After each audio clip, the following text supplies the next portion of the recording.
1963.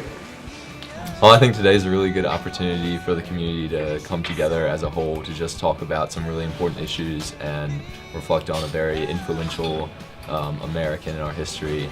And I really think that it's gotten off to a great start with watching the speech and hearing from some of our classmates, and it's been a really good experience so far. I'm looking forward to the rest of the day.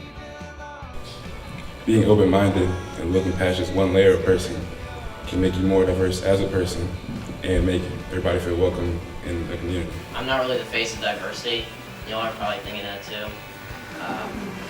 Who am I to talk about diversity and how different people are? So I spent a lot of time kind of wondering about this. When I finally realized that I made a mistake that a lot of people make, I immediately limited diversity to just race, gender, and sexual orientation. But diversity really doesn't end there.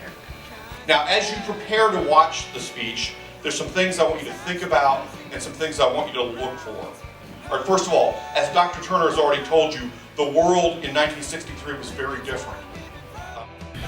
Yeah, I thought it was particularly important this year to focus the Martin Luther King Day presentation on the I Have a Dream speech, since this was the 50th anniversary of that speech, which is, I think, a momentous historical occasion for us, but it's also an evidence of the power of words, the power of speech, the power of ideas.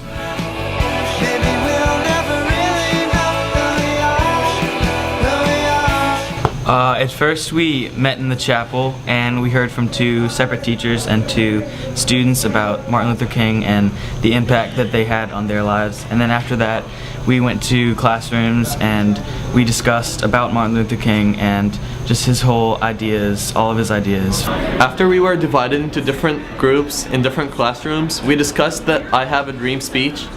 We also discussed the human rights and what the government needs to do to protect those rights. The great thing about St. Chris is it gives us opportunities to not only explore the past, but be able to come together not only at St. Chris but with St. Catherine's and really kind of mix and use kind of a group thing to just explore, you know, past issues and see what effect they have today. A lot of our time was just coming together as a group, so having conversations again between different grades, different ages, different perspectives, and I think that was valuable time, just getting to know each other. And I also think that there was a nice emphasis on the words, and at the heart of it, that's, as we put this together, that was kind of the most important thing for us, was to think about the 50th anniversary of that speech and its impacts, and to, as a school, come together and spend time on that. I think that our group activities have shown that assumptions that we make about each other are not necessarily always accurate. And additionally, I think that it has shown that these issues are difficult to talk about and even more difficult to solve. After our morning activities, we had the opportunity to walk up to St. Stephen's to have a memorial service dedicated to Martin Luther King. We heard from students and choirs from both St. Catherine's and St. Christopher's.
His message just really relates to the direct mission of St. Christopher's, and that we want to be inclusive to everybody and respect everybody's opinion and learn from everybody else's opinion. And if we can just look at his speech and get some of those key elements from it. I think that's why we're doing what we're doing today. So.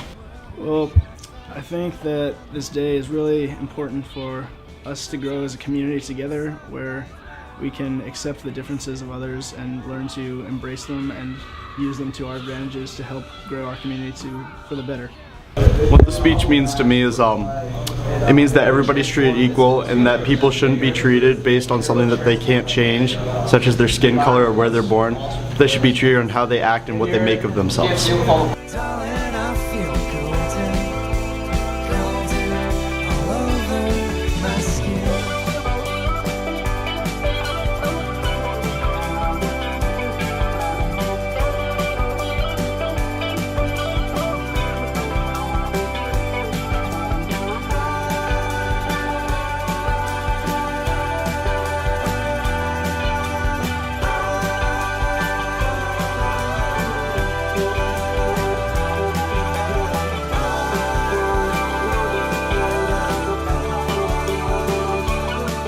We can draw from him his strength and his words and his dream, really, because I think we all want that perfect kind of world where everyone's accepted, and I think we still have so much work until we get there. But I definitely think Martin Luther King Jr.'s speech will always be kind of a map we can follow.